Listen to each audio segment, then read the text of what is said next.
ओम नमः शिवाय। इस अप्सरा का नाम लिखकर तवीज़ में डाल लेना है। 21 दिन तक उस तवीज़ को अपने गले में धारण रखना है।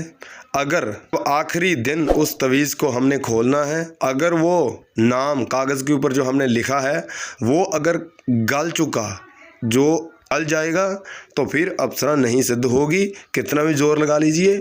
अगर सही सलामत रहा, अप्सरा का नाम सही सलामत रहना चाहिए, और कितना भी कागज़ गल जाए फट जाए उनसे कोई लेना देना नहीं। अप्सरा का नाम नहीं ख़राब होना चाहिए जो हमने तवीज़ में डालना है। तो चलिए बताते हैं इसका क्या विधि विधान है। बहुत ही आसान है, इसको कोई भी कर सकता है, किसी भी धर्म वाला कर सकता है, मुसलमान कर सकता है, सिख भी कर सकते हैं, ईसाई भी इस साधना को कर सकते हैं, और किसी भी प्रजाति वाला, मेरा बहन हो मेरी भाई हो, कोई भी बहन भाई इस साधना को कर सकता है। इस साधना को हम देवी के रूप में ही सिद्ध करेंगे और किसी रूप में नहीं सिद्ध कर पाएंगे। तो चलिए बढ़ते हैं साधना की तरफ, लेकर चलते हैं आपको वीडियो की तरफ। तो बने रहिए हमारे साथ, आगे बढ़ते हैं। एक आपने कोरा कागज़ लेना है, छोटा सा हमने कोरा कागज़ लेना है, और जो हम जब लिखते हैं पेंसिल, जिन्हें पेन बोला जाता है, उस पेन के साथ लिखेंगे नाम अप्सरा का। तो मार्कर के साथ नहीं लिखेंगे, पेन के साथ लिखेंगे। पेन आप किसी भी कलर का यूज़ कर सकते हैं, काला कर सकते हैं, रेड कर सकते हैं, कोई भी कलर हो कि उनसे कोई लेना देना नहीं है। सिर्फ़ और सिर्फ हमने जो हमारा पेन होता है उसी से हमने अप्सरा का नाम लिखना है।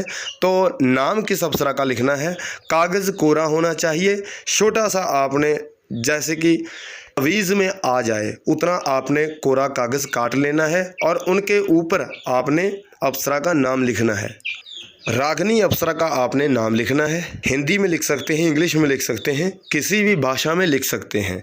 जिस भी देश में रहते हैं, कहीं भी रहते हैं, जो आपकी भाषा है उसी भाषा में लिख सकते हैं, उनसे कोई बात नहीं है। आपने अप्सरा का नाम लिखना है, रागनी अप्सरा लिखना है, देवी रागनी अप्सरा ऐसे अपना लिखना है। उसके बाद उस कागज़ को छोटा सा आपने फोल्ड कर देना है। जब आपने फोल्ड कर दिया तो आपने एक तवीज़ लेना है, जो चौरस वाला तवीज़ होता है वो लेना है, जो गले में धारण करते हैं ना, जिस तवीज़ के 4 कोने होते हैं वो तवीज़ आपने लेना है। जो गले में धारण करते हैं छोटा सा गोल सा ढोलक वर्गा, वो आपने नहीं लेना, और कोई नहीं लेना। जिसके 4 कोने हैं वही तवीज़ लेना है। उसके अंदर हमने इस कागज़ को फोल्ड करके रखना है। तो फोल्ड कैसे करेंगे, अब हम अप्सरा का नाम लिख लेते हैं। उस अप्सरा का नाम लिखकर सबसे पहले जहाँ पर भी आपके देवी और देवता का स्थान है आपने वहाँ पे आना है। वहाँ पर आकर अपने देवी और देवता से आज्ञा अनुमति लेनी है, नहीं तो ये साधना कभी नहीं सिद्ध होगी, कितना भी जोर लगा लीजिए। आपका गुरु है चाहे नहीं है, आपके 10 गुरु है चाहे आपका कोई गुरु नहीं है, आप नहीं सिद्ध कर पाएंगे जब तक अपने देवी देवता से आज्ञा अनुमति नहीं लेंगे। जब आपने आज्ञा और अनुमति ले ली, उसके बाद अगर आपका गुरु है, देहधारी गुरु बोलता हूँ, देहधारी भी जिंदा गुरु, जिससे हम अभी अभी नया नया ही गुण लेने वाले हैं, तो उनको बोला जाता है देहधारी गुरु। तो अगर आपका देहधारी गुरु है तो आपने उनसे भी आज्ञा ले लेनी है। अगर आपका नहीं है तो शिव शंकर जी को गुरु मानकर आप उनसे भी आज्ञा ले सकते हैं। जब आपने कागज़ को फोल्ड करना है, जितना फोल्ड कर सकते हैं उतना ही कर लीजिए। उसके बाद आपने वाइट धागा लेना है, जिसको हम सीते हैं, रील बोला जाता है जिन्हें, वाइट रील दे दीजिए। जिसके साथ कपड़े सीते हैं वो रील चाहिए, वाइट धागा लेना है आपने, ब्रीक सा पतला सा।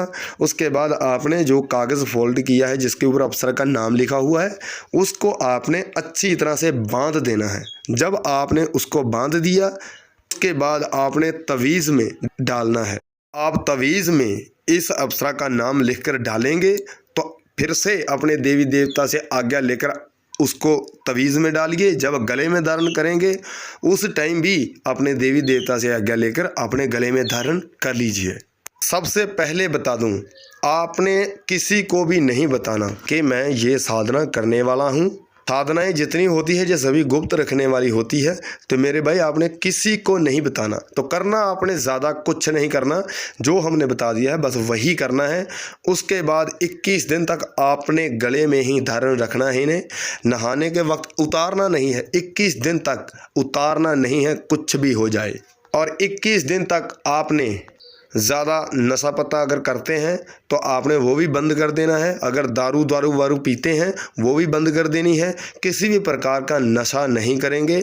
जब घर में लड़ाई झगड़े होते हैं तो उस वक्त भी आपने ज़्यादा गाली गलौज नहीं करनी। जब तक ये साधना चलेगी तब तक जैसे आपकी घर में माँ है, बाहर भी आपने माँ ही समझना है। किसी लेडीज़ को देखकर, किसी आंटी को देखकर, अगर आपके घर में बहन है, जैसे अपने घर में बहन को रखते हैं कि ये हमारी बहन है, वैसे ही जब आप बाहर जाएंगे घर से तो जब पराई स्त्री को देखेंगे तो गंदी नगाह से नहीं देखेंगे, गंदी नज़र से नहीं देखेंगे जब तक ये साधना चलती है। तो मेरे हिसाब से आपने जब तक साधना चलती है, अगर आप कोई काम धंधा करते हैं, सीधा अपना काम धंधा करिए, उसके बाद सीधा अपने घर में आइए।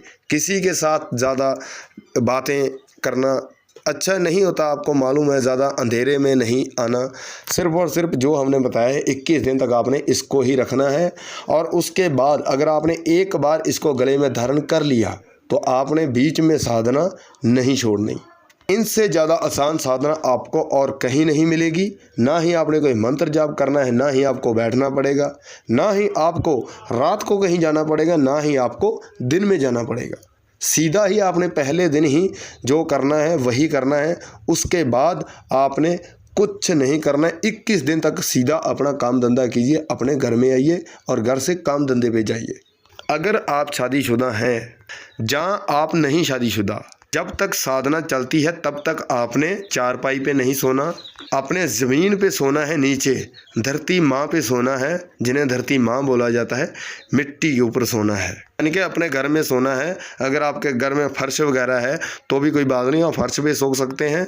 अगर आपके घर में नहीं फर्श है तो आप नीचे ही सो सकते हैं। कोई कपड़ा बिछा लीजिए, वो आपकी मर्ज़ी है, लेकिन चारपाई पे नहीं सोना।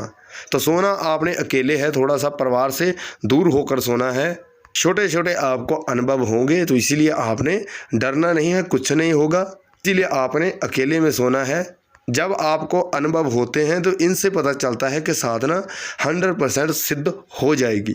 कुछ साधकों को अनुभव नहीं होते, तो जब आखिरी दिन होता है सीधे एक दिन में ही अनुभव उनके सामने आ जाता है। उसके बाद उनको कोई अनुभव नहीं होता। जब शक्ति से वार्तालाप हो जाता है तब उनको पता चल जाता है कि कैसे काम करना है, कैसे लेना है, कैसे इनका भोग प्रसाद लगेगा, कौन सा लगेगा। जब आपका आखिरी दिन होगा तो आपने उस तवीज़ को खोल देना है।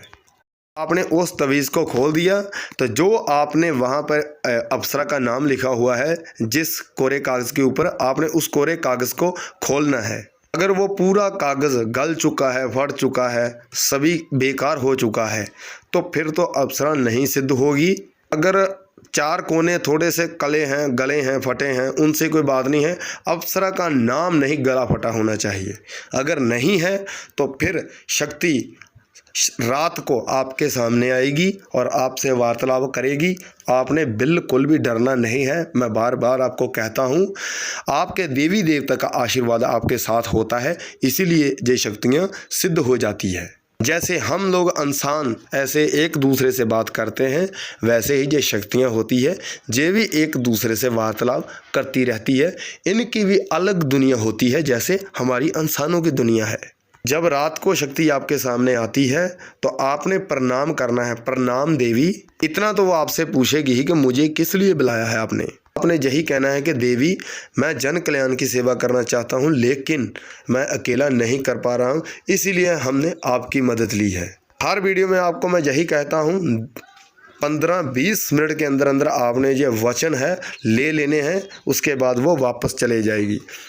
जब आपने इस तवीज़ को गले में धारण करना है, सोमवार की रात्रि काल को 10 बजे से लेकर 11 बजे के बीच आपने ये सभी कार्य जो हमने आपको बताया है साधना स्टार्ट करने के, वो आपने कर लेने हैं। करने आपने रात्रि काल को है।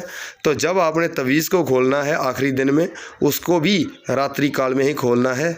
अगर मेरे किसी भी भाई को किसी बात का नहीं पता चला तो वो हमें कमेंट सेक्शन में मैसेज करके पूछ सकता है। तो लाइक, शेयर, सब्सक्राइब करना मत भूलिए, बाद में आप भूल जाते हो तो प्लीज़ अभी कीजिए। अब हमें इजाज़त दीजिए। ओम नमः शिवाय, वंदे मातरम।